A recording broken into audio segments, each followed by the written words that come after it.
Reliance industries सबसे पहले आज टॉप 10 में इसके नतीजे जो कि मार्जिन उम्मीद से थोड़े से बेहतर हैं, लेकिन ओवरऑल रिजल्ट उम्मीद से थोड़े से कमजोर नजर आएंगे। स्पेशली जियो के जो आरपू हैं वो उम्मीद से हल्के से नीचे, ज्यादा तो नहीं कहेंगे, लेकिन पेट्रोकेमिकल बिजनेस ढीला रहा, रिटेल बिजनेस मजबूत रहा। ये रिलायंस के नतीजों की खास बात। और स्टॉक नतीजे से पहले अच्छा खासा कमजोर हो भी चुका था पिछले 2 हफ्तों में, करीबन 200 के नीचे। बिल्कुल।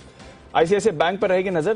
दमदार नतीजे हैं, नेट इंटरेस्ट इनकम, मुनाफा दोनों 34% बढ़कर आए हैं, एसेट क्वालिटी बढ़ी है, नेट इंटरेस्ट मार्जिन में बढ़िया सुधार आपने देखा है, प्रोविजन थोड़ा बढ़कर आए हैं, स्लाइटली नेगेटिव है, बट उसके सामने 20% की लोन ग्रोथ है। तो एचडीएफसी बैंक और आईसीआईसीआई दोनों ने 20% की लोन ग्रोथ दिखाई है। अच्छी लीडरशिप यहां से आपको दिख सकती है। और बस उसी की तर्ज पर कोटक बैंक भी है, नंबर्स मजबूत नजर आ रहे हैं। नेट इंटरेस्ट इनकम और प्रॉफिट 30% से ज्यादा बढ़ा है, एसेट क्वालिटी बेहतर होती दिख रही है। और जो आजकल नतीजों में सबसे ज्यादा देखी जाती है बैंक के नतीजों में, वो है नेट इंटरेस्ट मार्जिन, जो 5.5% पहुंचते हुए दिखे। हाँ, ये जरूर कह सकते हैं कि आप उम्मीद के मुताबिक है, लेकिन नंबर्स ऐसे देखेंगे तो बहुत ही मजबूत नंबर्स हैं। और अच्छे नंबर्स ज्यादातर मिड कैप बैंक्स के भी आए हैं। आईडीएफसी फर्स्ट बढ़िया नतीजे हैं, नेट इंटरेस्ट इनकम 27% बढ़ी है, बट मुनाफा देखिए डबल हो गया है, एसेट क्वालिटी बढ़ी है, नेट इंटरेस्ट मार्जिन में शानदार उछाल देखा है। आरबीएल बैंक यहां पर भी मुनाफा अच्छा बढ़कर आया है, एसेट क्वालिटी बढ़ी है और प्रोविजंस गिरे हैं।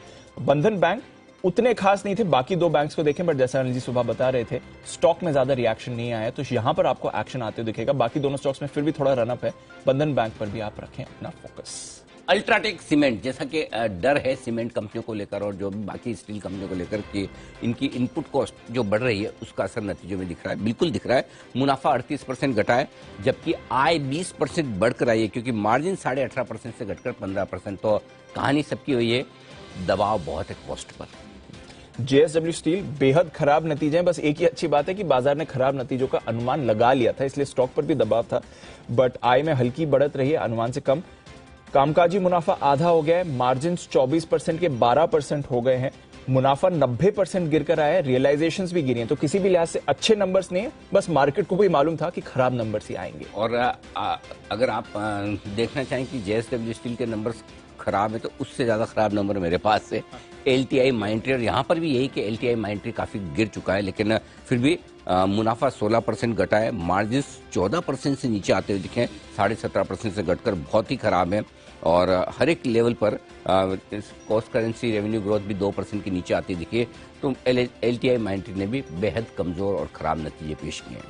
यस बैंक नो ब्रेनर है, बहुत ही खराब नंबर्स है, मुनाफा 80% गिरकर आया है और इनकी प्रोविजनिंग काफी तेजी से बढ़कर आई है। थोड़ा उसमें रेगुलेटरी एंगल भी है, बट बड़ा उछाल वहां पर देखा है। और सबसे बड़ा इंपैक्ट आएगा जो बॉम्बे हाईकोर्ट का ऑर्डर है, 84 करोड़ के 81 बॉन्ड्स को जो उन्होंने राइट डाउन करा था, वो गलत ठहराया है। अब सुप्रीम कोर्ट में यह मामला जाएगा, बट यस बैंक किसी भी लिहाज से नंबर्स तो अच्छे नहीं है इनके।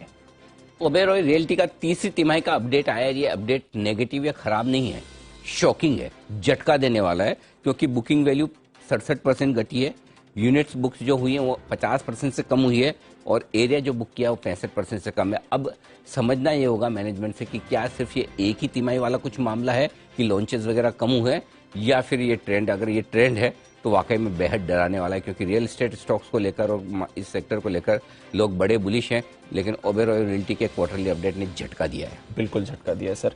और फाइनली फर्स्ट सोर्स और टोरेंट पावर, ये दोनों पर भी रखें नजर, वायदा कारोबार से बाहर आ रहे हैं, अप्रैल सीरीज से वायदा कारोबार से बाहर। ये था हमारा आज का टॉपिक।